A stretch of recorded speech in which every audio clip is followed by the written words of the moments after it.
Okay, isa munang palakpak sa Panginoon. Yan, isang magandang umaga sa bawat isa. Okay, so welcome po sa ating first morning service. Okay, tayo muna tayong lahat. Samahan niyo po ako para sa ating pagsisimula, para sa ating panalangin.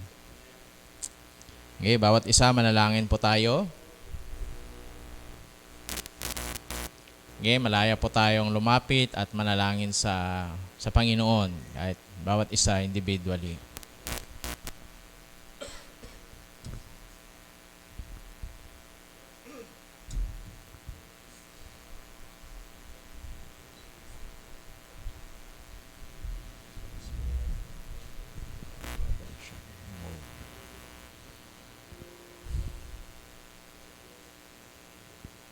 Ama, sa pangalan ni Jesus at sa gabay ng Banal na Espiritu, kami po ay malapit ngayon sa trono ng iyong biyaya. Papasalamat una sa lahat sa panibagong buhay, kalakasan, sa panibagong pagkakataon, Panginoon, na kami ay makapaglilingkod pa sa inyo, makapagbibigay papuri at pagsamba. Salamat din po sa pag-iingat niyo po sa amin, sa buong magdamag, sa kapahingahan, physically, mentally, emotionally, Panginoon. At ngayong umaga, amin pong sama-sama ngayon na paglapit sa inyo. Lord, patuloy po kaming lumalapit, nagtitiwala sa iyong kabutihan, sa iyong katapatan na laging bago tuwing umaga. Sa mga sandaling ito, hinihiling namin ang gabay at pangunguna mo, Banal na Espiritu. Ikaw po ang magturo sa amin. Ikaw po ang magbigay ng kapahayagan sa amin mula sa iyong mga salita na siyang pagkain ng aming kaluluwa. Pagkat ang tao hindi lamang nabubuhay sa tinapay. Kaya ngayong umaga, Panginoon, sa aming pagkaing espiritual, katagpuin niyo ang pangangailangan po namin. Kayo ang higit na nakakakilala sa amin, Banal na Espiritu, nakakaalam ang mga iniisip, laman ng aming puso at ng isipan. At sinabi mo po, Panginoon, ang iyong mga salita ay mas matalas pa sa tabak na magkabilay talim. Kaya ngayon, hayaan mo sa aming pagkikinig, pag-aaral at pagbabasa ng iyong mga salita. Lord, katagpuin niyo po, O Diyos, ang aming pangangailangan. Gabayan niyo po kami, turuan, bigyan ng babala, Panginoon, bigyan ng gabay, O Diyos, sa bawat araw, lalo na, Panginoon, sa amin pong patuloy na paglilingkod at pag-aantay sa iyong pagbabalik. Lord, pag-aantay sa pagkakataon na ikaw ay aming makita ng mukhaan. And we thank you for that promise. Salamat po, Panginoon, sapagkat may pangako ka sa bagay na yan. Kaya ngayong umaga, ito'y aming panghahawakan at hinihiling namin ang sapat na biyaya mo, bibigay sa amin ng lakas, karunungan, ng kakayanan para makapagpatuloy po kami sa aming paglilingkod sa inyo. Salamat po, Diyos, sa iyo namin pinagkakatiwala ang oras at sandaling ito. At anumang espiritu na gagambala sa amin sa pangalan ni Jesus ay aming tinataboy. Lumayas ka, anumang klase ng espiritu ng pagnilinlang, pagmamataas, spirit of pride, spirit of unteachable, espiritu na ayaw magpasakop, lumayas ka sa pangalan ng Jesus. Ikaw lamang, Panginoon, ang maitaas sa aming kalagitnaan, kaya tanggapin mo ang aming taus-pusong pagsamba at pasalamat sa pangalan ni Jesus. Amen. Okay? So, pwede na tayo makaupo. Samahan niyo po ako. Buksan po natin sa aklat ng Hebreo.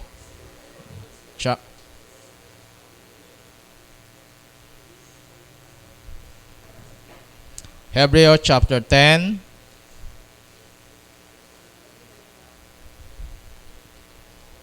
Verse 35 to 39.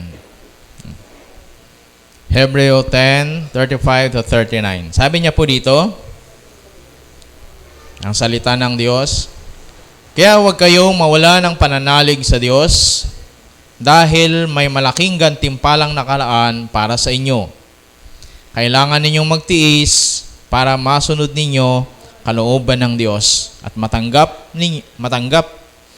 nyo ang pinangako niya. Sapagkat sinasabi sa kasulatan, sa sandaling panahon na lang at darating na siya, hindi na siya magtatagal.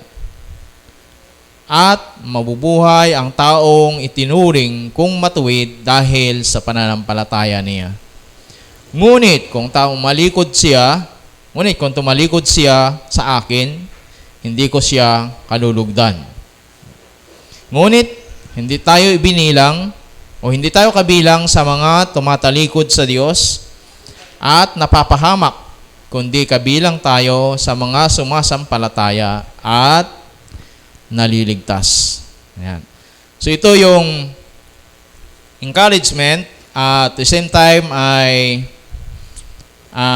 babala, ayan, at pangako, ayan, mula sa salita ng Diyos na ating mababasa na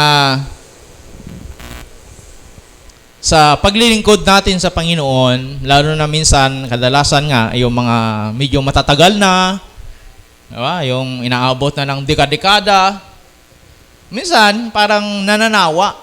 Diba? Yung mga ganon, parang, hindi natin alam, nananawa o ano pa man. Pero, ang isang, sa mundo kasi, wala namang permanente, diba? Wala namang, ibig sabihin may katapusan lahat. Kaya may pagbabago, kaya kailangan ay maging handa tayo sa pagbabago at pinakamahalaga yung maintenance natin. Lahat naman, di ba? Sasakyan, bahay, so lahat, kahit din po sa ating pananampalataya, sa ating katawan, kaya kailangan nating kumain. Di ba? Para manatiling malakas, manatiling buhay. Yan. So, ganun din yung ating spiritual na buhay. Kaya nga sabi ng Panginoon na ang tao ay hindi nabubuhay sa tinapay lamang. Ibig sabihin, kahit yung spiritualidad natin, kailangan ito yung bantayan din natin. Di ba? Huwag nating pabayaan, kailangan din natin ng maintenance. Yan. Yan ay sa pamagitan ng mga iba-ibang bagay, panalangin, pag-worship, yan, pag-attend ng ganito, worship service, at yan, kung ano-ano pa, mga paglilingkod natin sa Panginoon. Kaya nga sabi niya rito, may pagkakataon dahil sa buhay na ito ay may mga hamon, may mga challenge. Yan, automatic yan. Kaya nga, dito sinasabi niya na huwag tayong mawalan ng pag-asa. Kasi ang background po nito, ang mga Hebrew people na ito, na kinakausap ng author, ay ito yung mga Hudyo na naging Kristiyano. Pero ang problema kasi, itong mga tao na to, Kristiyano na sila, babalik na naman sa pagiging Hudyo. Balik na naman sa pagiging Kristiyano kapag nahirapan o ano pa man. So, ganun nangyayari. Kaya, maraming mga bagay ang pinapaalala niya rito at sinasabi, kaya sabi niya, huwag kayong mawala ng pananalig sa Diyos dahil may gantimpalang nakalaan para sa inyo. Yan yung sinasabi niya. Kasi itong mga to, pag dumarating yung mga hamon sa buhay, nagko-question mark sa Panginoon, nawawala ng pananalig. Kaya sabi niya, huwag kayong nawawala ng pananalig, magpatuloy. Ang gano'n. Kasi mayroong malaking gantimpala. Yan. Kaya sabi niya, kailangan magtiis. Yan.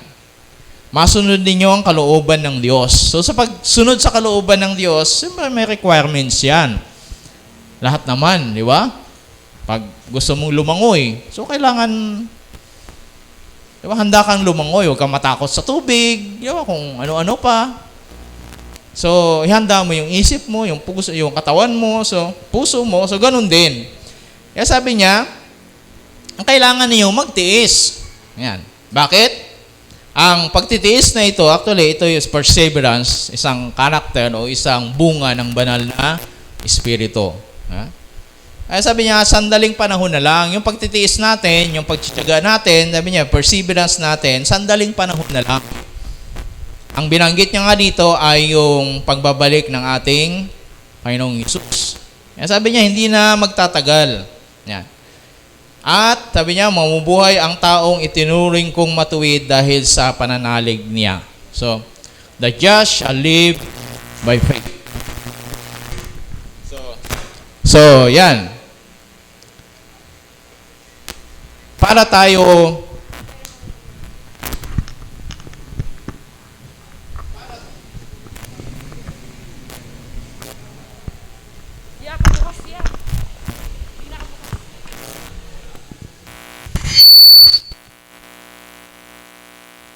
Hello. Yeah. Sabi po niya dito, ang matuwid nabubuhay. Yeah? Pero mabubuhay sa pananampalataya. Ito yung source ng ating buhay. Buhay, pananampalataya. Parang tayo din, nabubuhay tayo dahil may hangin, may tubig, diba? Yung mga basic need natin. So, sa espiritualidad naman natin, mabubuhay lang tayo sa pamagitan ng pananampalataya. Kaya sabi niya, the just shall live by faith. Pero ito yung malungkot. Sabi niya, ito yung babala. Ngunit, kung tumalikod siya sa akin, hindi ko siya kalulugdan. Yan yung nakasulat na binanggit ng author. Pero sabi niya, ngunit hindi kayo kabilang, o hindi tayo. Yan, binilang niya yung sarili niya. Yung sumulat, sabi niya, ngunit hindi tayo kabilang sa mga tumatalikod sa Diyos. At napapahamak. Yan, tumatalikod at napapahamak. Kundi kabilang tayo sa mga sumasampalataya at naliligtas. Sumasampalataya, sabi nga kanina, the just shall live by faith. Na tayong matuwid ay namubuhay sa pananampalataya. So, matuwid tayo sa harapan ng Diyos. Diba? Sa harapan ng mga tao. Pero minsan ay ang tao, siyempre, iba naman yung pamantayan niya sa Diyos. Diba? Pero ang importante dyan ay nagiging matuwid tayo sa harapan ng Diyos dahil sa pananampalataya at nabubuhay tayo sa pananampalataya. Okay? So, ito ngayon, pag-usapan natin. Sabi niya, kapag tumalikod siya sa akin, hindi ko siya kalulugdan.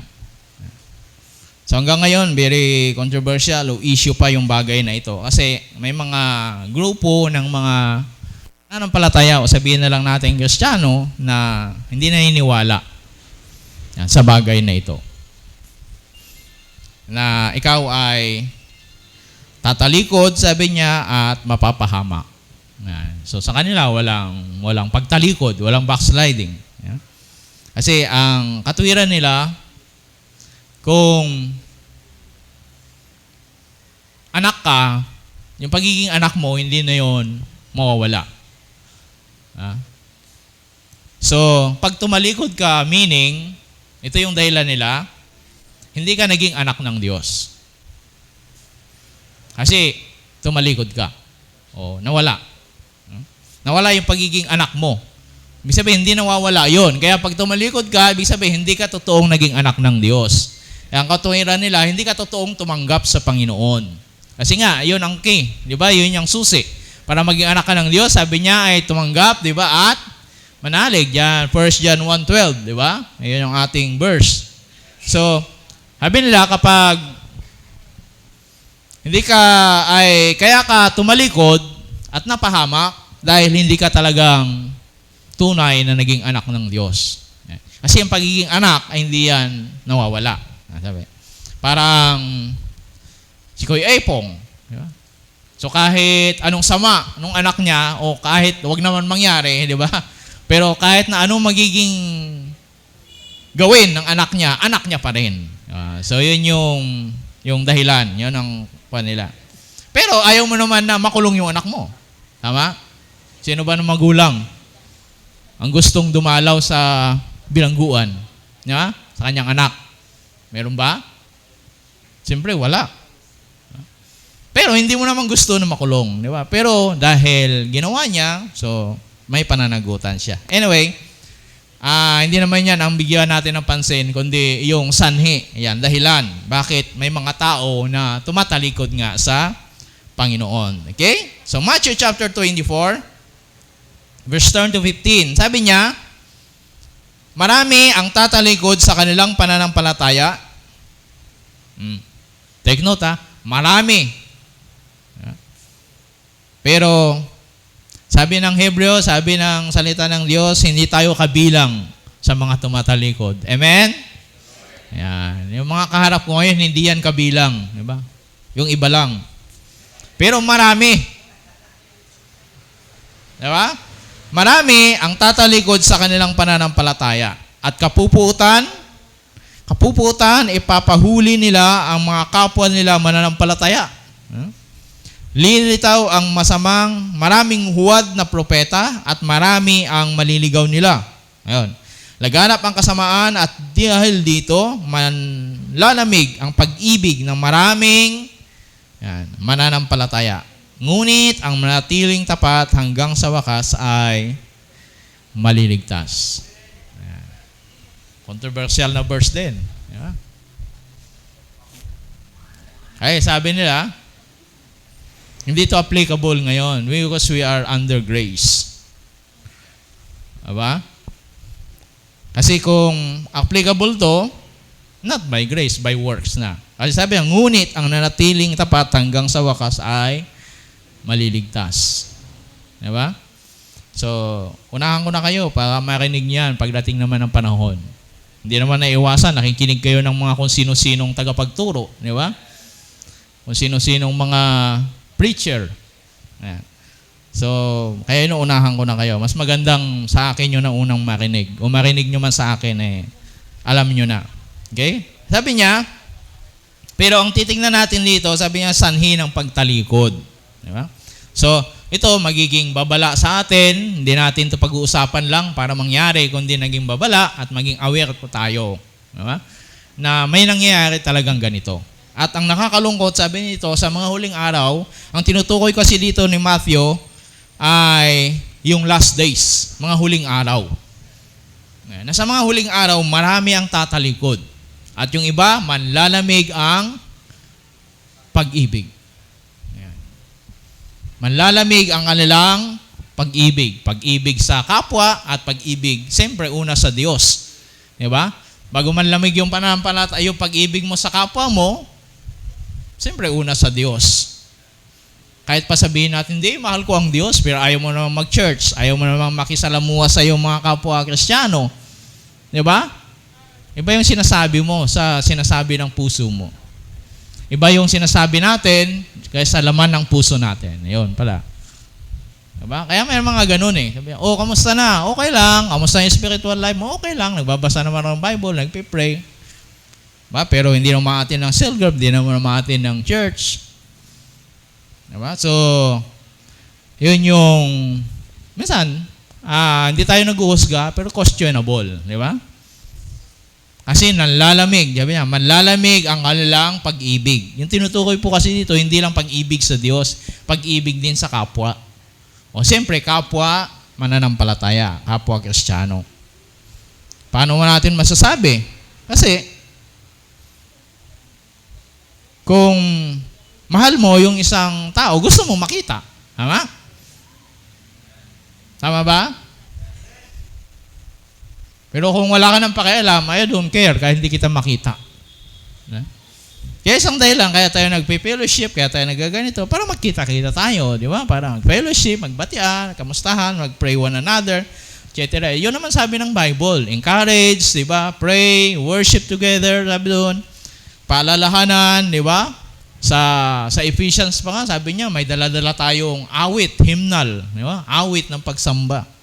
Yan. So, yun yung sinasabi niya. Okay, so tingnan po natin. Anong mga sanhi ng pagtalikod na binabanggit sa Bible? Yan. So, una, yung binasa na natin kanina, ito yung paglala, sabi niya, ng kasamaan. Ito totoo naman. Diba? So, yan, si Nanay, anong taon na po kayo, Nay? Nay Flor. Ha? 84. Wow. Bonus na. Yeah, bonus na si Nanay. Basahin niyo sa Bible, sabi doon, 70 lang, malakas. Yeah? Pag lumampas doon, bonus mo na yun. So, ibig sabihin, hindi na tayo aabot ng 80. Ganun ba yan? Hindi. Malay mo, may bonus. Di ba? Hindi naman yung sinabing hanggang 70 lang ang buhay. Sabi niya, pag umabot ka ng 90, bonus mo na yun. Katulad ni Enrile, di ba? May nabasa nga ako, sabi dun eh, Lord, give us immune system like Senator Enrile. Yung panalangin niya. Nagkandamatay na yung mga kwan sa COVID siya. Buhay pa naman. Patay na si Noy-Noy. Patay na, di ba? Patay na kung sino-sino. Pero siya, 98 naman. Buhay pa rin. Di ba? At nakikisaw-saw pa sa politika. Di ba? Kaya nakinig ako. Nung makita ko yun, nabasa ko, natawa ako. Sabi, biruin mo yung panalangin niya. Mabigyan siya. Immune system.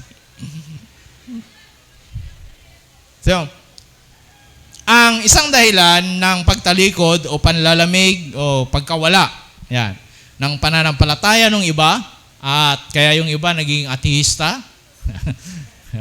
Hindi na iniwala sa Diyos dahil walang ginagawa daw ang Diyos at walang magagawa ang Diyos. Yan. So, yun ang isang dahilan. Yan, paglala ng kasamaan. At totoo naman yan. Kaya sabi ko, si nanay, 84 na siya. So, nang 19 forgotten ay buhay na siya. So, pag ikukumpara nyo po ngayon ang buhay noon saka ngayon, tama po ba, Nay? Yung mga bata ngayon, mas magalang ba kaysa noon? Noon, pagdilatan mo lang ng mata. Diba? Ngayon, luwa na yung mata mo. Hindi ka pa rin maintindihan. Diba? Hindi ka pa rin... Noon, diba? Sinong nakaranas ng gano'n, nung bata? Diba? Sinisitsitan lang, marinig lang yung sitsit. Diba? Nako, natataranta na. Tako. Mga takong lang ng teacher, diba? Makita lang si teacher, tahimik na sa upuan. Grade 1 kami, ganun eh. Pero ngayon, walang pakialam, andyan ba si teacher? Pero, di ba? Mga ganon. Makikita mo ngayon, wala na, parang wala nang, ano bang tawag doon? Gentleman.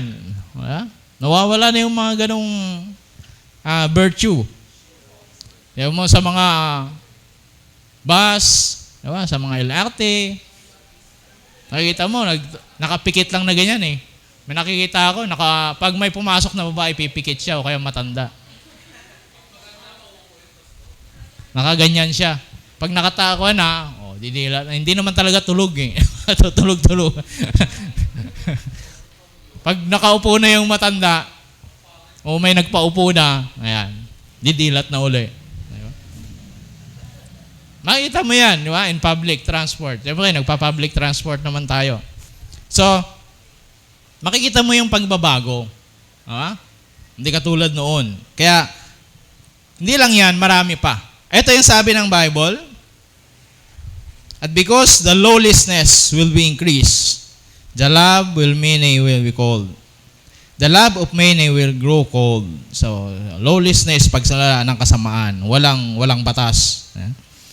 In 2 Timothy chapter 3, verse 1 to 4, sabi niya, tandaan mo ito, magiging mahirap ang mga huling araw. Bakit?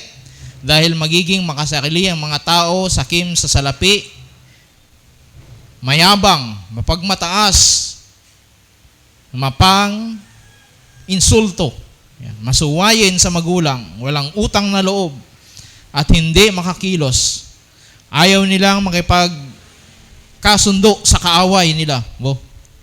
Ayaw makipagkasundo sa kaaway. Malupit, walang awa, mapanira sa kapwa, walang pagpipigil sa sarili, at galit sa anumang mabuti.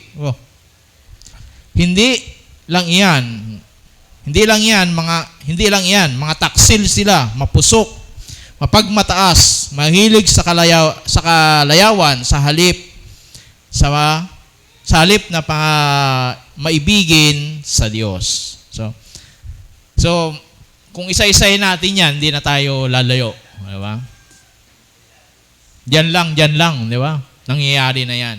Pero ito yung totoo. At ito yung sinabi ng Bible. At nangyayari yan. At mangyayari kasi nasa Bible yan eh. Prophecy yan eh. Diba? Sabi nga, ang mga salita ng Diyos ay magaganap. Nituldok. So, magaganap yan, pero hindi sa atin magaganap. Amen?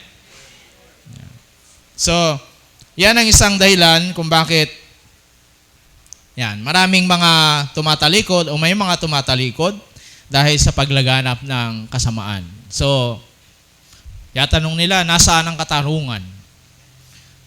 Pero hindi nila tinitignan sarili nila, dapat sila yung bagsakan ng katarungan. Diba? Minsan, ganun tayo. Hindi natin tinitignan. Baka sabihin natin, justice! Ngayon pala, baka kasama tayo dun sa hahawiin ng justice. Dahil mga injustice tayo. So, ito yung sinasabi. Ang mga tao, diba? Yan yung walang ano ba tawag dito? Yung dahil magiging makasarili ang mga tao, sakim sa salapi, mayabang, mapagmataas, mapang-insulto, mga bully. So, lumalala ngayon, di ba? Grabing kaso ng bullying kahit sa mga kabataan o sa mga bata. Masuwayin, sa magulang, walang utang na loob. Ngayon, wala nang pakialam sa ganyan, di ba? Hindi na usang utang na loob.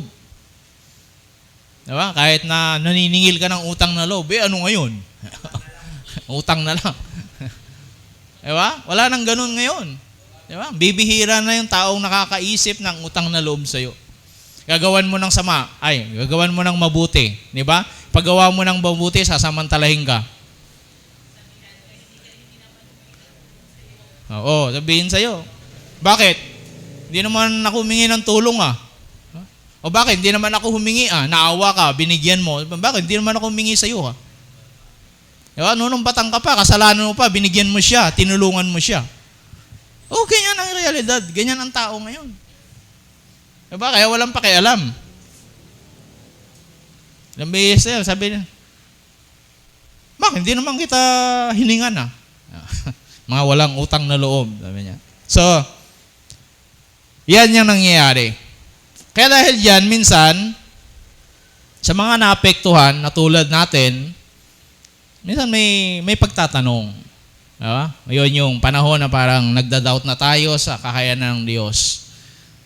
Parang nananahimik ang Diyos, walang ginagawa.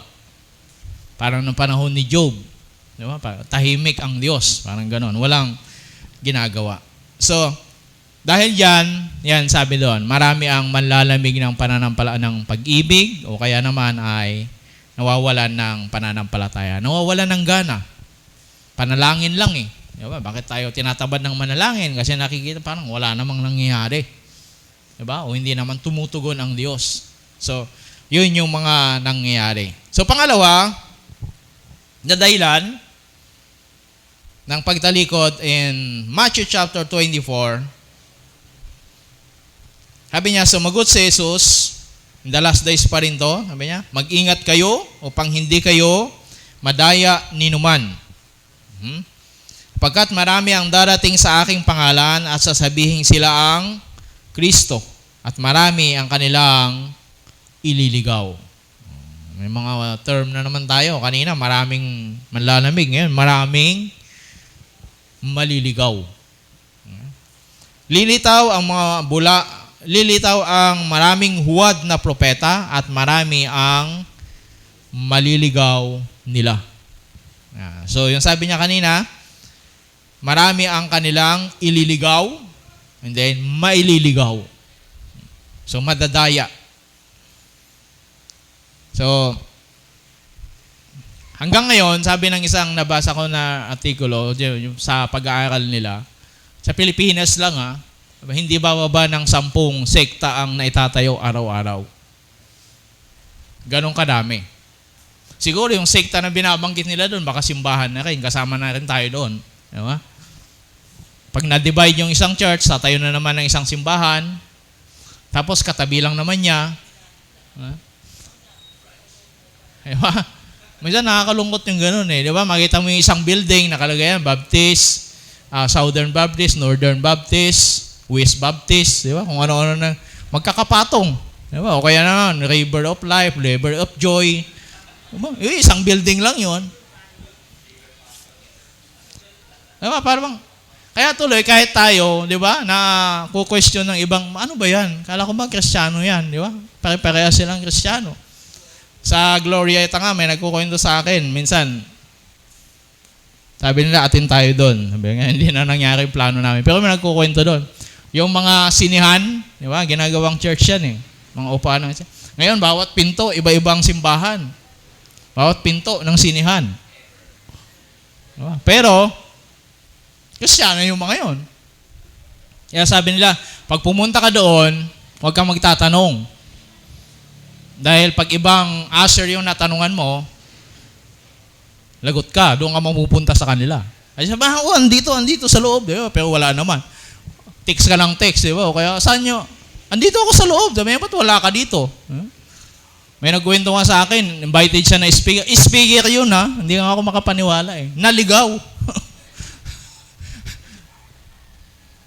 Sabi nila, papasok. Yan. Sige, pasok po kayo. Yan. So, invited siya, sabi doon, ito ba yung church na ganito? Sige po, pasok po kayo. Tapos mamaya, tinawagan na siya ng pastor. Sabi niya, pastor, kayo na pong kwan. Nasaan po kayo? Dito ako sa loob ba? Ano ba, may number yung yung mga pinto. Ha? Ano ba yung labas daw siya? Tingnan niya na. Ay, ibang pinto.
Nangyayari. So, dahil yan, mga Kristiyano din, nagiging bansot. Hindi nag-grow. Hindi lumalago. Kasi, pag nagtampo sa kabila, pupunta na naman sa kabilang simbahan. Merong hindi nagustuhan, pupunta na naman sa kabila. So, hindi nag-grow. Diba? Kaya lahat mga Kristiyano, o may mga maraming Kristiyano, nagiging tampurirot. Diba? Yung iba, tawag nila tepaklong, kung ano, bahala kayo, anong tawag niya yan. Pero, ganun yung nagiging sakit. Yun nagiging problema natin sa panahon, sa Christian world. Siyempre, magmamalaki yan. Bakit ikaw lang ba ang simbahan? Marami naman dyan So, ganun yung nangyayari. Kaya ngayon, loyalty na lang. Pero, yun yung isang dahilan. Yan. Kung bakit marami ding mga lumalabas na mga maling katuruan. Kasi independent na ako. Kaya sa atin, meron tayong denomination. So kapag nagturo ako ng mali, di ba? Mayroong gabay, mayroon tayong umbrella, may payong. Kaya ako, ilang beses na ako natukso at sinasabihan, ino-ofera na ganito, mag-allowance ka ng ganito, ng ganyan, sama ka lang sa amin. Ang isang kinakatakot ko, kung maging kapalit ay kaligtasan o kaluluwa ko, parang, di ba? Yun yung isang dahilan bakit ayaw akong umalis sa isang grupo na ganito. Bagamat marami din ako siyempre, hindi naman tayo perfecto, di ba? Mga leader natin, hindi naman perfect. Tayo, hindi rin naman perfect. So, may mga question, may mga hindi maganda, pero ang isang bagay, mayroong nakamonitor sa'yo. Ibig sabihin, may nag-check and balance sa'yo. Pero kung independent ka kasi, Halimbawa, wala tayong under, wala silang pakialam. So kahit anong gawin ko, anong gawin natin, yung pastor natin, kahit anong ituro niya, siyempre tanggap na lang kayo ng tanggap. Di ba? Kasi wala namang magmumonitor, wala namang magsasabi, o ito, mali yan, o ito, tama yan, o ito, ganyan. Di ba? Yun yung nagiging problema. Kaya, yun ang isang dahilan kung bakit maraming katuruan na lumalabas na mali. Diba? Halimbawa ako, nainip na ako sa ano ba yung rapture na yan? Tagal naman. Ay, independent naman tayo. Diba? Wala namang mag-check and balance yan. Di sabihin ko, mula ngayon, wala nang rapture. Amen! Hallelujah! Gaganon naman kayo siyempre dahil, diba? Yun yung danger sa leadership. Diba? Kaya, diba? Wala nang rapture. Diba? Ang kaligtasan ngayon sa pamamagitan ng pagbibigay ng tig-1,000, wala na kayong magagawa. Walang mag-check noon. Dahil may grace tayo, pwedeng hulugan linggo-linggo. Wala na. Yun ang nagiging danger noon. Diba? Yun yung nagiging delikado. Kasi ang mga tao ngayon, lalo na ngayon, kaya napagsasamantalahan tayo, at maraming mga tao, lalo na tayong mga Pilipino, we are religious people. Tama? Religyoso na hindi nag-iisip. Diba? Kaya kung ano lang yung sinasabi ng ministro, ng pare, amen. Ganun na lang. Hindi nagbabasa ng Bible, o tama, magbasa kayo ng Bible. Kaya sabihin na lang, huwag kayo magbabasa ng Bible, ha? Ako lang nakakaintindi. Kayo magagawa. So, ano yung sasabihin ko, ayun na yun. We are religious. Religyoso tayong tao. Ang problema, religyoso na hindi nag-iisip. Kaya sabi ng Panginoon, di ba? Huwag niyong kaligtaang basahin ang aklat ng kautusan. Dili-dilihin. Araw, gabi. Hindi lang basahin, dili-dilihin pa. Di ba? Bakit? Para maintindihan mo. Sabi niya, para masunod mo. Ibig sabihin, pag hindi mo naintindihan, maring mali yung pagsunod. Kaya sabi niya ang Panginoon kay Joshua, para magtagumpay ka, sabi niya, huwag mong kaligtaang basahin. Pag-aralan mo, sabi niya, araw-gabi, hindi lang basahin, dili-dilihin o pag-aralan mo. Pag-isipan. Yan yung nagiging problema. Kaya maraming mga maling katuruan at maraming nadadaya. Yan. Kaya, i-challenge, diba? Basa-basa tayo ng Bible. Sa atin, sa denomination natin, yun ang isang nagustuhan ko, sabi niya, the sole authority. Kung ano yung sinabi ng Bible, yun lang. Diba? Hindi yung sinabi ni Bishop, hindi sinabi ng ganito, hindi sinabi ng ganyan, kundi kung ano yung sinabi ng Bible. Kaya yan yung dahilan bakit natiwalag si Martin Luther, diba? Nung Reformation, yung sola scriptura niya, hindi papal supremacy. Yun ang kinalaban niyang isa. Ay, hindi dapat kung ano yung sinabi ng Papa, yun yung masusunod. Dapat kung ano yung nasa Bible. Yun ang masusunod. Yan. Kaya tayo tinawag na Protestant. Pero hindi negative na dahil nagprotesta tayo sa mali. Ay hindi yung nagprotesta dahil rebellion ka, o rebelde ka. Nagprotesta tayo sa mali. Ayan, kaya, ayun, tawag. Kahit naman yung Christianity, alam niyo ba yung Christianity, nung tinawag sila sa Antioch ba yun? Diba? Antioch. Hindi naman yung appreciation yung pagtawag sa kanila eh. Basahin niyo yung background nun. Pangungutya yun sa kanila. Ay, Kristiyano! Ganyan yun. Hindi yung, di ba, katulad natin yun, Kristiyano ako. Religious, godly ako. Hindi ganun. Ang tawag yun, kaya sabi na, ay, mga Kristiyano sila. Yun yung pangungutya nila. Yun yung pambubuli sana kung ngayon, term na ginagamit nila. Yun yung pambubuli sa kanila. Ito yung mga tao na sumunod kay Kristo, kaya tawag sa kanila, ay, mga Kristiyano yan. Yun yung tawag. Kaya, kahit yung Protestant na word, diba? Parang, mga Protestante yan. Kaya, noon, dalawa lang. Kung hindi ka Roman Catholic sa atin, majority ay Protestante ka. Kaya minsan may mga option doon, di ba? Naka-fill up na ba kayo ng ganon? Bata pa kayo, di ba? Noong mga 80s, may nagkwento nga sa akin, nagpakilala sila kasi lumaki siyang Assemblies of God. Sabi na, anong reliyon mo? Sabi, Assemblies of God. Pinagtawanan siya. Ano yun? Galing sa buwan? Parang hindi nila alam. Yung isa naman, sabi daw, born again. Anong born again? Pero pag sabihin mo Protestante, yun ang alam nila. So kung hindi ka Roman Catholic, Protestant. But anyway, ba't tayo napunta doon? Ayan, sa mga maling katuruan. Okay? Kaya, tayo mga Protestante sa mali. Protesta tayo sa mali. Ayan. Kaya sabi ng Panginoong Hesus, mag-ingat kayo upang hindi kayo madaya ni numan. Sapagkat marami ang darating sa aking pangalan at sabihin silang Kristo, marami ang kanilang ililigaw. Lilitaw maraming huwad na propeta at marami ang maliligaw nila. Meron nga akong isang napanood. Hindi ko naman natapos, pero nakakuha ko lang yung kanya, yung sa investigador, yung isang kulto.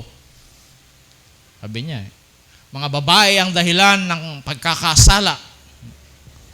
Kaya mga babae dapat alipin at pasakop.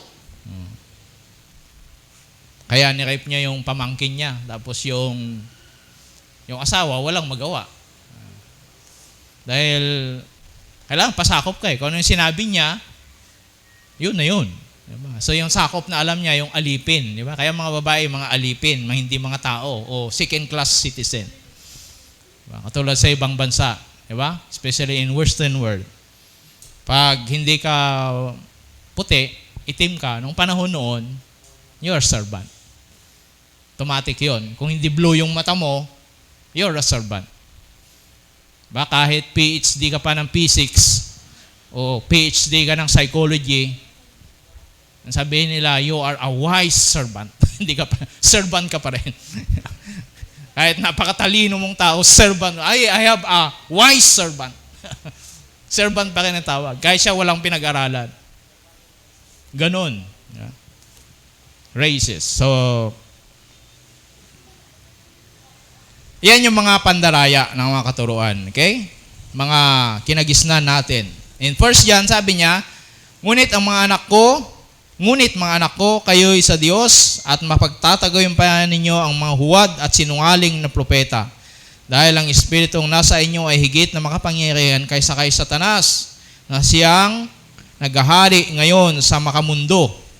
Ngunit, makamundo, itong mga huwad at sinungaling na propeta ay makamundo. Kaya ang mga bagay ng mundo ang kanilang tuturo at nakikinig sa kanila ang mga makamundo. So, huwag tayong matakot sa kanila. Maging aware tayo, maging maingat, di ba? Pero huwag natin silang katakutan. Kasi higit na makapangyarihan yung nasa atin, ang banal na Espiritu, di ba? Kaya nga nung umalis ang Panginoong Hesus, sabi niya, hindi ko kayo iiwan ng nag-iisa. Pag alis ko, babarating sa inyo ang banal na Espiritu. Siya magtuturo ng mga katotohanan, siyang gagabay, sabi nun, magpapaalala sa inyo ng mga katotohanan. Kaya ito yung sabi ni John, na huwag kayong matakot sa kanila. Mayroon niya mga yan, pero huwag natin silang katakutan, sabi niya, dahil mas makapangyarihan yung Espiritong nasa atin. Amen? Yan. Kaysa mga Espiritu na yan, na nasa kanila. So yan yung mga Espiritu na makamundo, sabi ng Bible. Kaya yung mga tao, gusto nilang pakinggan yung mga tao na ito. Okay? So pangatlo, na sanhi. Kanina, sabi natin ay, yan, pagkadaya. Pag sinabi nating pagkadaya, ito yung mga tao na siguro, hindi pa nakarinig o hindi nila alam, kaya nadaya sila. Diba? Yung iba naman, may kunting alam, pero nadaya pa rin.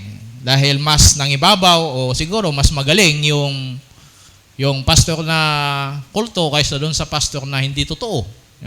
Ibig sabihin, mas magaling magturo o mas maganda yung pagtuturo o etc. Anumang dahilan. So, yun ang dahilan bakit sila nadaya. Pero itong pangatlo ay ito yung pandaraya sa sarili. Ayan. Magkaiba yun. Kasi yung nadaya, hindi yung wala, tamad lang mag-aral. Kasi, diba, hindi nagbabasa ng Bible, etc. So, nadaya siya. Ito naman, magkaiba. Pag pandaraya sa sarili, ibig sabihin, alam mo talaga, pero ayaw mo lang tanggapin. Parang ayaw mo, pero hindi yan ang gusto ko. Pero yun yung totoo. Ha? Dahil doon, ayaw mo siyang tanggapin. O ayaw tanggapin ng mga tao. Okay, basahin natin. Sabi niya 2 Timothy chapter 4, verse 1 to 5. Sabi niya, sa harap ng Diyos at ni Kristo Jesus na siyang hahatol sa mga buhay at mga patay sa kanyang pagdating bilang hari, tinatagubilin ko sa iyo. Ipangalan mo ang salita, pagsikapan mo iyan, humayon man ang panahon o hindi. Ayan. Ituwid mo ang mga tao, sawayin sila, palakasin ang kanilang loob sa pamagitan ng iyong matyagang pagtuturo. Verse 3, sapagkat darating ang panahon na hindi na makikinig ang mga tao sa wastong aral. Sa halip, upang masunod ang kanilang kagustuhan, maghahanap sila ng mga gurong magtuturo sa kanila ng mga gusto nilang marinig. Tatalikod sila sa pakikinig sa katotohanan at babaling sa pakikinig ng mga alamat. So yan yung pandaraya, sinasadya. Dahil yung narinig niya o yung sinasabi ng Bible, yung tinuturo, hindi ayon doon sa kagustuhan niya o sa gusto niya o sa paniniwala niya. So, yun yung nangyayari. Ayaw ko dyan. Bawal dyan ang...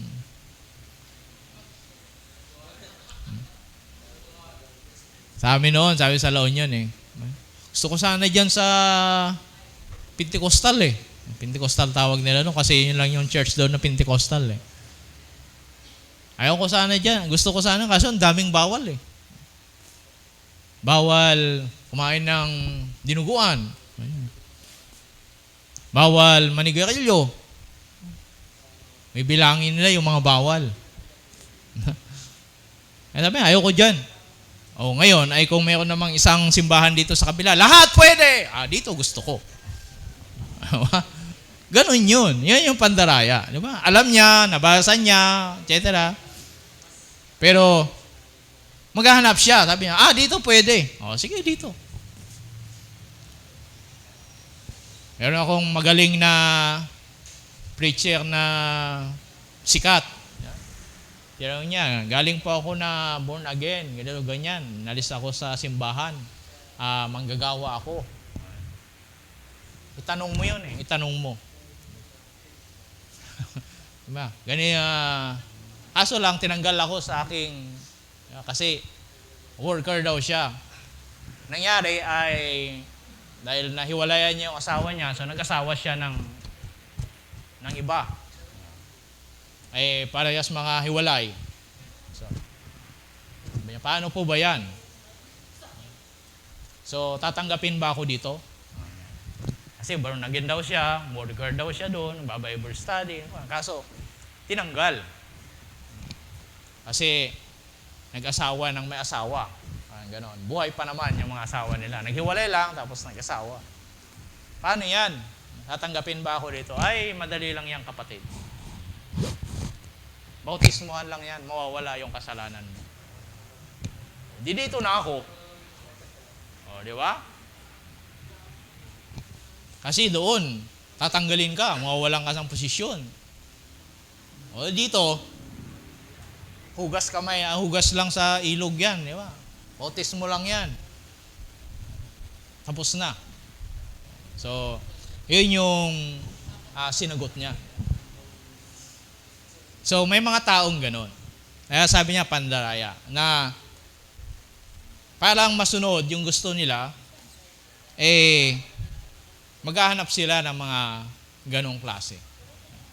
Mga tao na, o mga mangangaral na kung ano yung gusto nilang marinig. Yung iba, hindi naniniwala sa tithes. Ang tithes, pang Old Testament lang yan. So, merong isang pastor sa kabilang church. Ang simbahan, ang tithes ay ganito, ganyan, parang sa Old Testament lang yan, o ganito. Ay, dito na ako. So, yung mga ganong bagay. Kaya, may mga tao, may mga Kristiyano, kahit Kristiyano na sila, actually, meron akong nabasa, sabi doon, kumuha sila ng survey, yung pamapatak ng 85%. Alam nyo ba yung 85% na to? Mga claiming born-again Christian. And yet, hindi sila naniniwala sa Biblia. Ibig sabihin, there's a portion ng Bible lang ang kanilang tinatanggap at pinaniniwalaan. Pero ang sabi doon, they are self-proclaimed na born-again Christian sila. Nawindang ako, sabi ko, wow, may ganito palang klase. Hindi nila tinatanggap yung kabuuan ng Bible. And yet, they are proclaimed, self-proclaimed, sabi doon, na born-again Christian sila. But 85%. Ginawa nila yon sa 5 bansa yata yon o 3. Basta medyo kondin, hindi lang isang bansa lang naman. Sabi ko, may ganito pala. So nakakawindang, di ba? Na katotohanan, kung totoo man yon. Pero ito yung nakakalungkot. In the last days, hindi naman nakakapagtaka dahil nasa Bible naman. Yun naman yung sinasabi ng Bible. Sabi niya, sapagkat darating ang panahon na hindi na makikinig ang mga tao sa wastong aral. Sa halip upang masunod ang kanilang kagustuhan, kaya ngayon may LGBTQI plus Christian. At least may Christian. Diba? So, Christian din sila. Diba? Meron namang mga simbahan na okay lang uminom, konti-konti. Konti-container na, pagwan na. May mga ganon. Siyempre, ibang issue yan kung pag-uusapan sa pag-inom-inom o mga vices. Pero, ang sinasabi natin dito, darating ang panahon ganon. Kaya huwag tayo magtaka, may mga pagkakataon talaga na may mga taong ganon. Diba? Ayaw namin sa simbahan nyo, kasi ganito, pero ganyan. Pero ang totoo, ayaw lang niyang matanggap. Diba? Kung ano yung sinasabi natin o tinuturo natin mula sa salita ng Diyos. But, it's so sad, nakakalungkot. Diba? Hindi ko sinasabi na kaya kong intindihin lahat at kaya kong ipaliwanag laman ng Biblia. Pero, hindi dahil hindi mo maintindihan, hindi mo natatanggapin.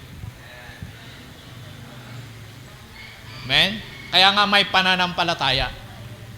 Kaya nga pag-usapan na ang word na pananampalataya, simple word, pero kahit 3-10 taon. Diba, ilang taon na ba kayong Kristiyano? Diba, ako, 25 years na akong Kristiyano. Pero hanggang ngayon, pananampalataya. Hindi ko pa rin lubos maintindihan. Ang sakto talaga. Amen? Kaya nga, pananampalataya. Pagtitiwala. That's why we are saved by grace through faith. Dahil sa pananampalataya. Biyaya dahil sa pananampalataya kay Kristo Jesus. Pero, ang Bible, ulitin ko, naitala yan. At iningatan, pinreserve yan ng Panginoon because salita niya yan. Kahit balikan nyo ang world history natin, maraming tao, mga leader, naging leader ng unang panahon, they will try sunugin, alisin, walisin ang Bible, pero nanatili siya. Marami ng libro ang naging sikat, naging trending, di ba? Naging bestseller. Pero ang Bible, walang nakatalo. At yung mga libro na yun, ngayon wala na. Diba? Makita mo pa ba? Wala na. Naging bestseller lang sila nung panahon nila. Pero ang Bible, diba? Ancient book. Inyet. Yun ang hiwaga ng Bible. Tapos ngayon, nakarating sa panahon natin, ng panahon pa ng, di ba? Nakarating sa panahon natin, kumpleto pa rin siya, andiyan pa rin siya. Hindi, sabi, hindi, ito lang yung tama, ito lang yung tama. O pipiliin mo lang siya.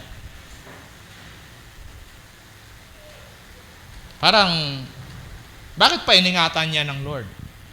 Diba? At nakarating sa ating kapanahunan. Imagine yun, ang daming pinagdaanan. Diba?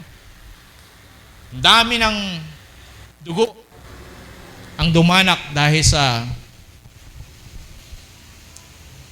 Biblia o dahil sa katuruan na ipinapangaral nila na nasa Bible. Dami ng buhay. Pero andyan pa rin siya. Isa sa mga naging bestseller noon na talagang kahit pumupunta ako sa National Bookstore, lalo na mahilig akong pumunta sa National Bookstore. Kaya hindi ako bumibili, di ba? Titingin-tingin lang, natutuwa lang ako matingin at mag-browse-browse ng mga libro.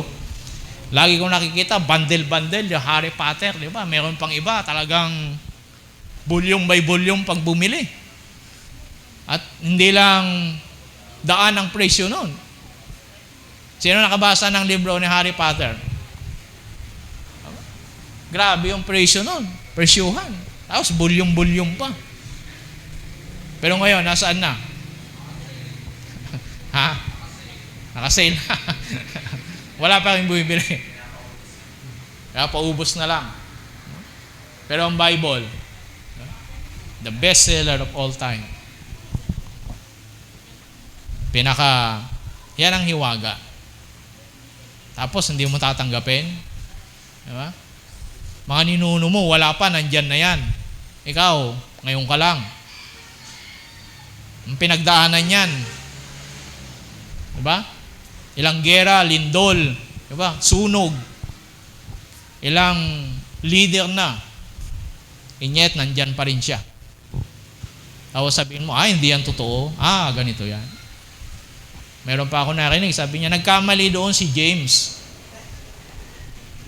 Tama si Pablo. Pinag-away pa yung mga author.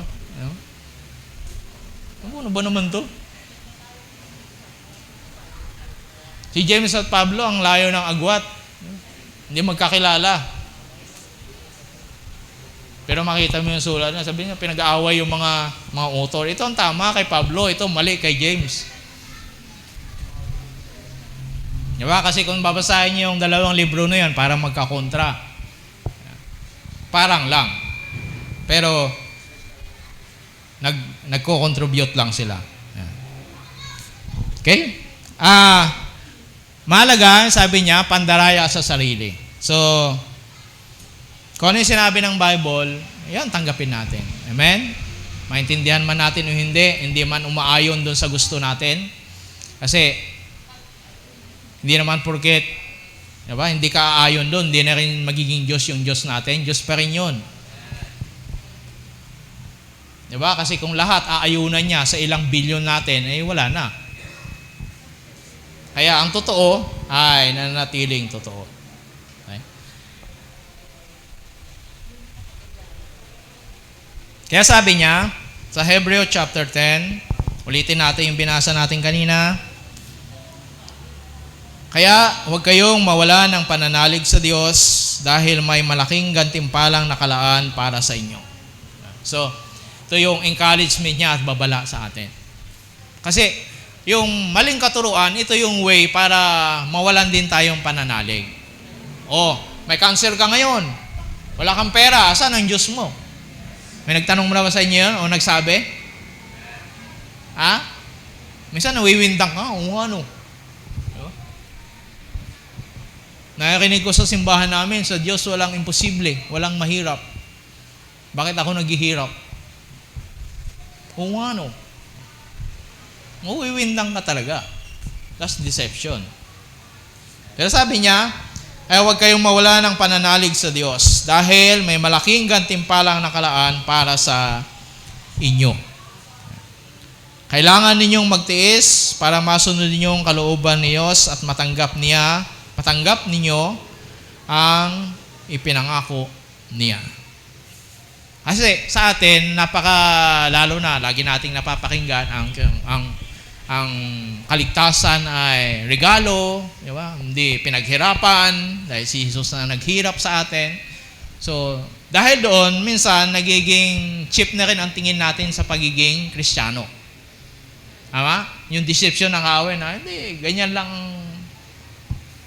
Ang pagiging Kristiyano dapat ay ganito. Di ba? Meron tayong sariling standard sa pagiging Kristiyano. Hindi yung standard na sinasabi ng Bible o ng Diyos.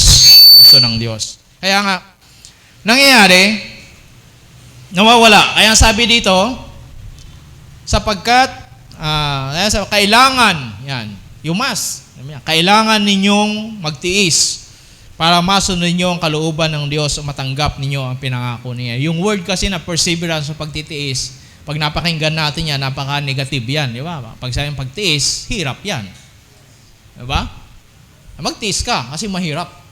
Ang ganon. Pero in Colossians, sabi ni Pablo, sabi niya, I pray, panalangin ko, sabi niya na masaya kayong magtitiis kayo ng may kasiyahan. Ben? Magtitiis kang kumain ng litson, kumain ng ice cream. Wah! Minsan, kasi yun nung natin, pag magtiis, sabi na parang hirap.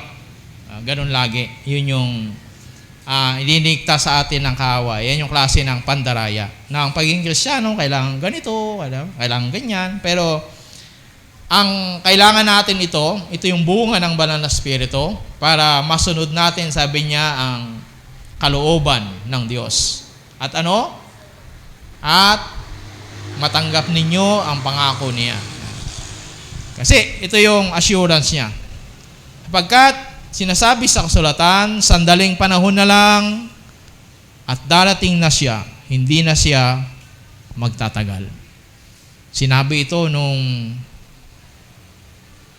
kalimutan ko na anong taon pa yun. Diba? Pero sabi niya, hindi na siya magtatagal. Eh di, lalo na ngayon. Diba? Kung noon, 1,000 taon na nakalipas, eh di lalo na ngayon. Mahigit 1,000 na o 2,000 taon na nakalipas, o hindi lalo na ngayon na mas hindi na siya magtatagal. Yan. Hindi na siya magtatagal. At mabubuhay ang taong itinuturing kong matuwid dahil sa pananampalataya niya. Ngunit kung tumalikod siya sa akin, hindi ko siya kalulugdan. So we live by faith. The just, sabi niya, ang matuwid na mabubuhay sa pananampalataya. So ano ba yung pananampalataya? Walk by faith, not by sight, not by hearing, not by feeling, but by faith. Hindi sa nakikita mo, narinig mo, diba? Kundi pananampalataya. Ano bang pananampalataya? Sabi sa Hebreo 11, pag-asa sa mga bagay na hindi nakikita. Assurance. Katiyakan sa mga bagay na darating. Hindi mo nakikita, naniniwala ka. Natitiyak mong darating, diba? Kasi naniniwala ka. So, yun yung pananampalataya. Yun yung pag-asa. Kaya sabi sa Romans, ang pag-asa, ito yung mga inaasahan mo na hindi mo pa nakikita. Di ba? Darating pa lang. Kaya kung nandyan na yan, hindi na yan pag-asa. Pag nandyan na, nakita mo na, hindi na yan pag-asa.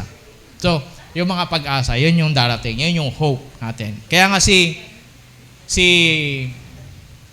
Abraham, yung ating father of faith, ay napaka-tindi yung kanyang pag-asa. Actually, sa Bible, sa English lalo, mas matindi yung sabi doon. He hoped against hope. Grabe. Diba? Kaya nga, father of faith siya. Nakanasan na ba natin gano'n? Umasa ka laban sa pag-asa. Umasa ka, sabi niya, sa walang kapag-asa. It's a very challenging. Diba?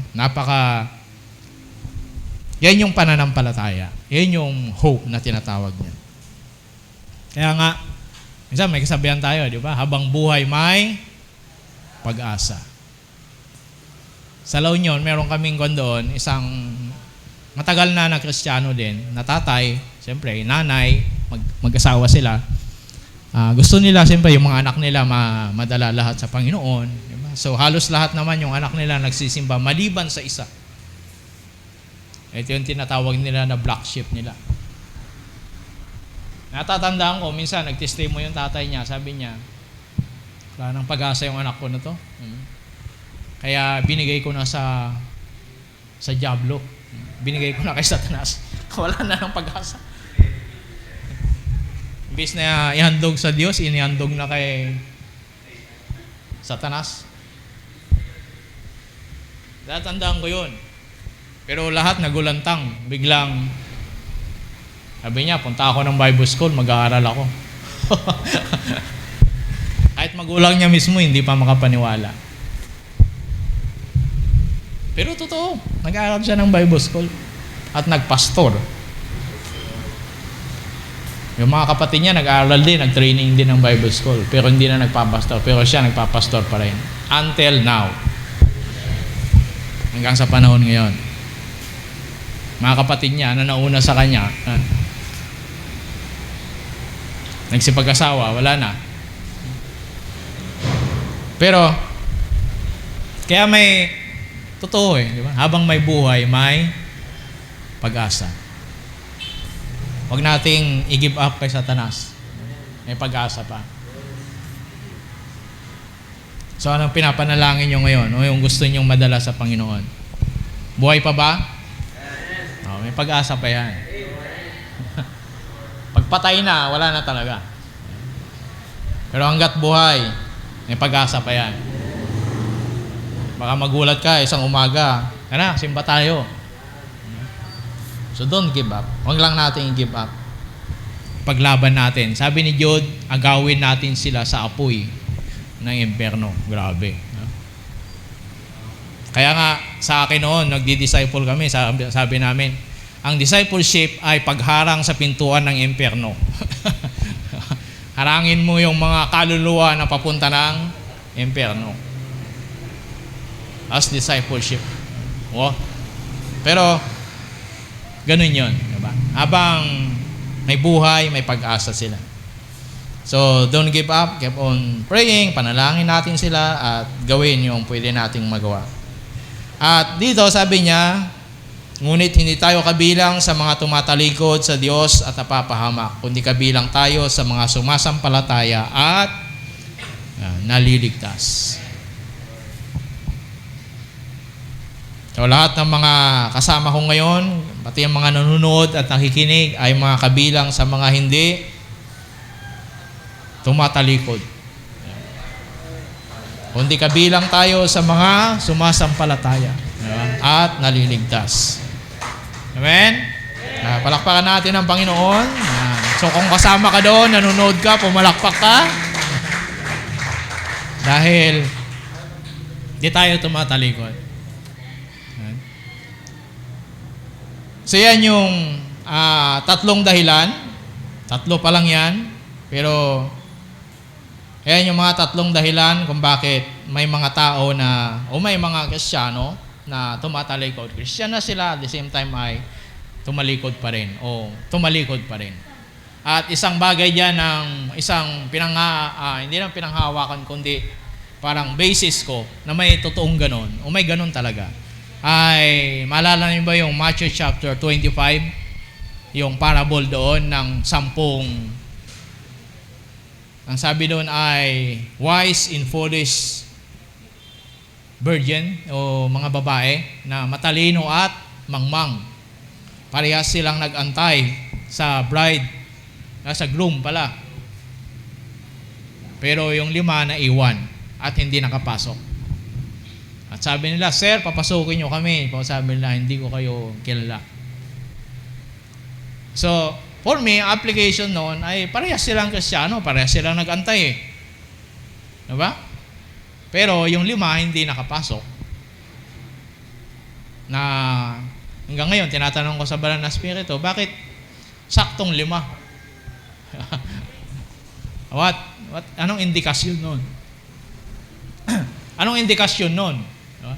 Bakit sakto? Dapat 6 man lang o 7. Diba? 2 yung naiwan. 5 naiwan, 5 yung nakapasok. Ewan ko sa inyo kung anong revelasyon din sa inyo ng Panginoon. Di ba? Bakit? Saktong half-half talaga. Siguro, balance. Di ba? Pero wag naman sanang kalahati. Kalahati ng populasyon ng mundo o kaya kalahati ng inyong pamilya. Di ba? Wag naman sanang ganon. Di ba? Pero, yun sabi niya, 5 nakapasok, 5 hindi. Pero lahat sila nag-antay. So, I believe ito yung isang patunay na may mga Kristiyano talaga na naging Kristiyano, hindi sila naging Kristyanuhan lang o hindi sila naging anak-anakan lang, pero naging totoo sila and yet tumalikod. Amen? Ako, paglalabang ko yun eh. Sabi ko, hindi mo masasabi na hindi siya totoo. Diba? Yung mga ganon. Mayroon siguro talaga na hindi. Pero, I believe mayroon talaga naman. Pero, tumalikod lang. Hindi nag-survive. Ngayon, kung questionin ninyo, nawala yung pagiging anak ng Diyos niya.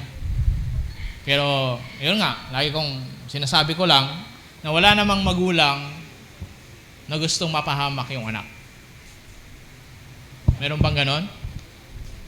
Kung mayroon man, firing squad na sa Luneta. Pero I believe wala namang ganon. Aba? Pero napahamak.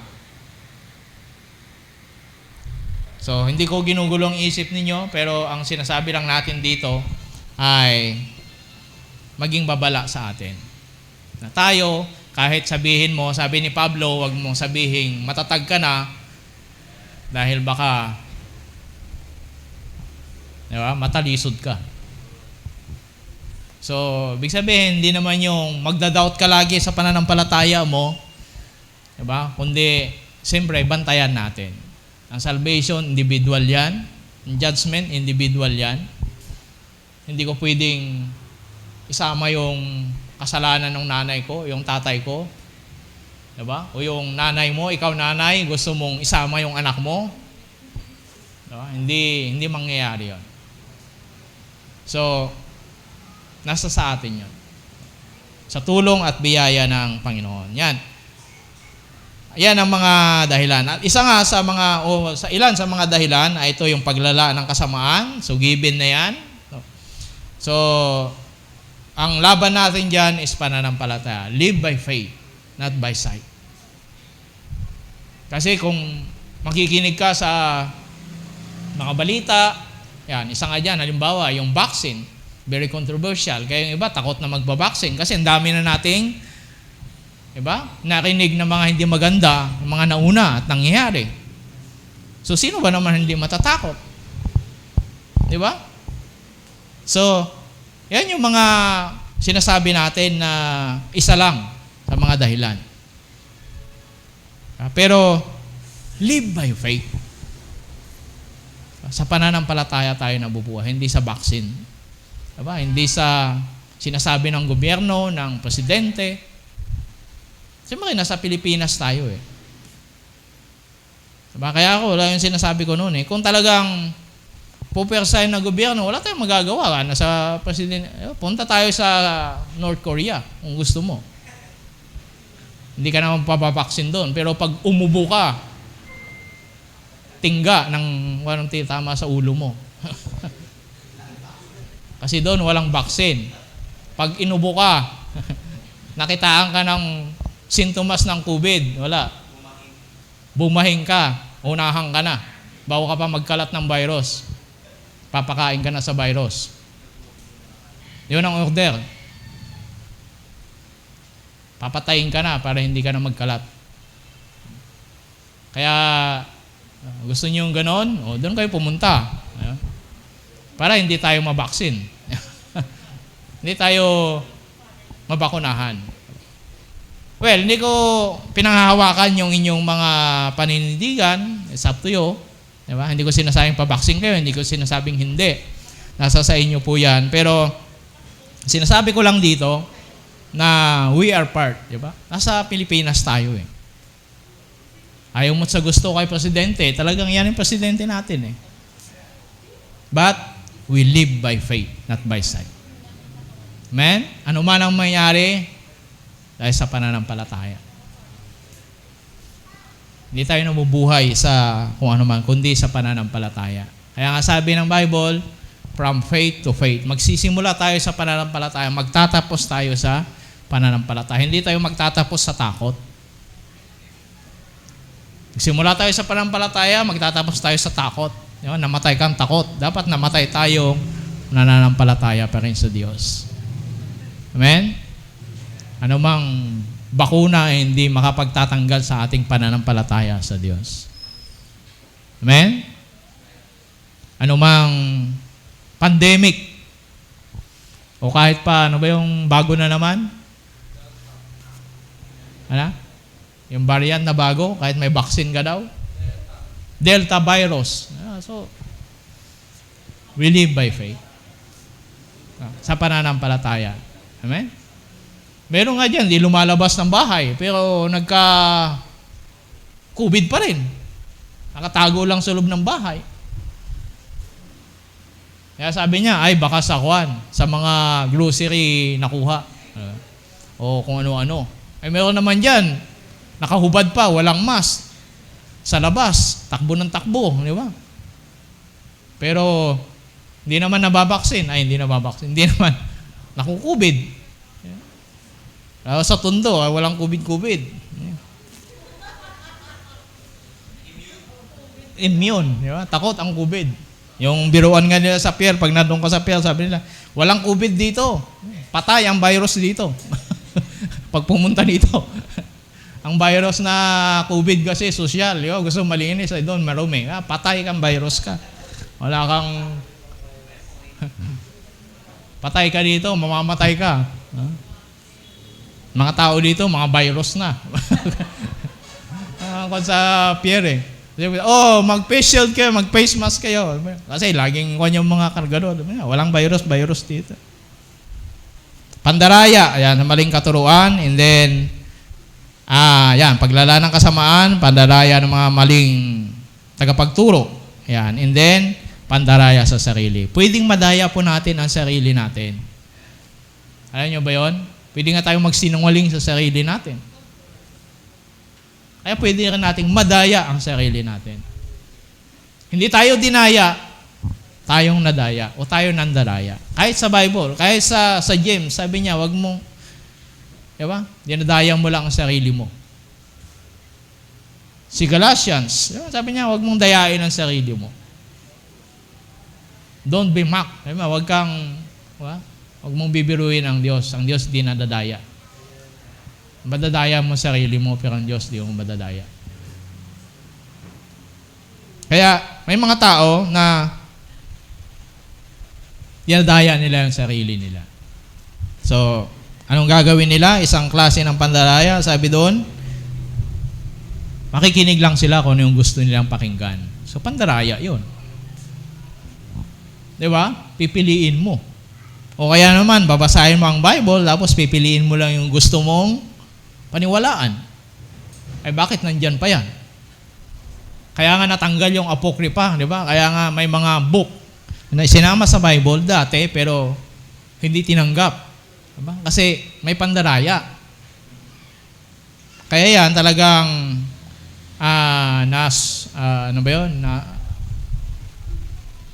scrutinize, talagang nasala siya. Ayan. Sinala siya para makapasa sa standard ng Diyos.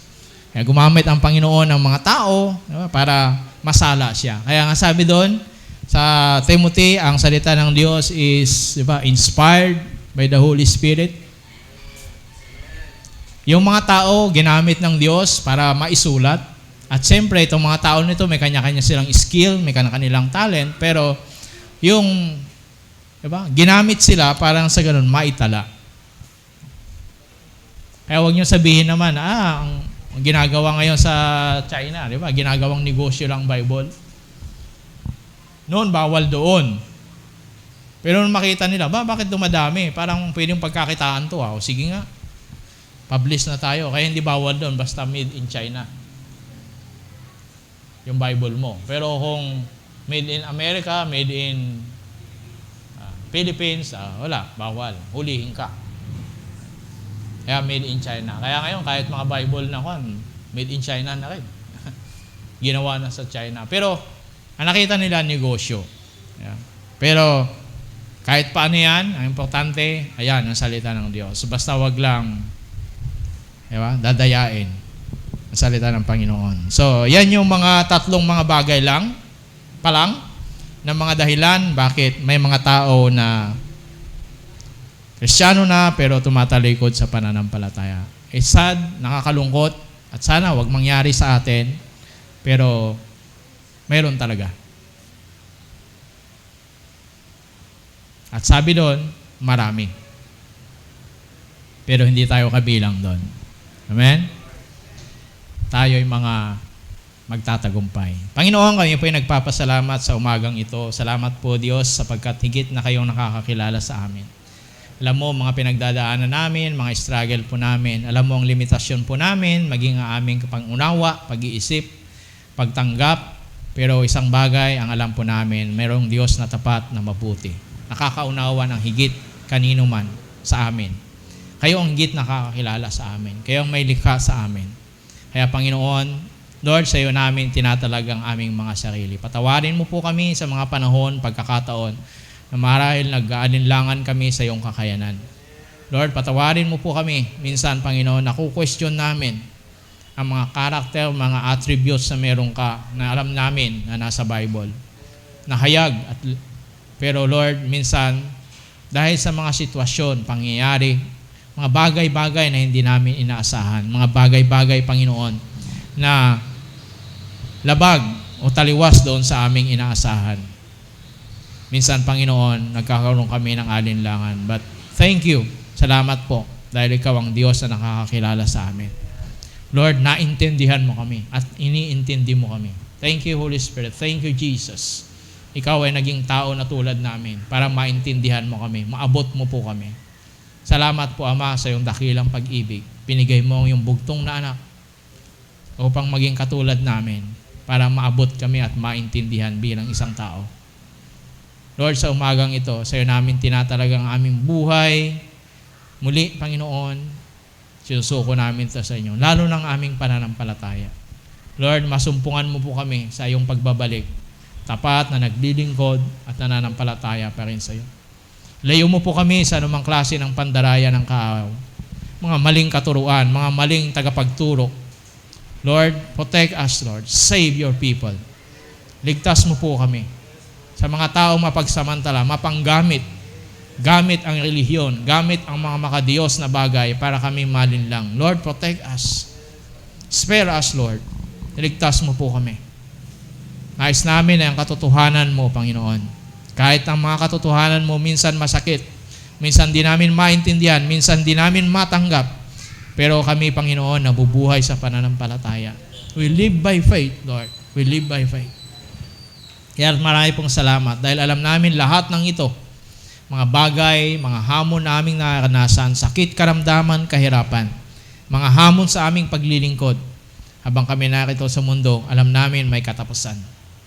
Dahil, Lord, nalapit na ang iyong pagdating, malapit na ang iyong pagbabalik para makapiling ka namin.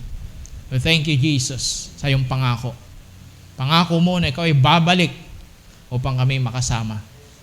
Thank you, Holy Spirit, for being with us. Patuloy mo kaming sinasamahan, ginagabayan, at tinuturo, ipinapakita ang mga katotohanan na magpapalaya, mga katotohanan na gagabay, mga katotohanan na magliligtas sa amin sa lahat ng klase ng pandaraya ng kaaway. Thank you, Lord. Salamat, Banal na Espiritu. Salamat sa iyong mga salitang buhay.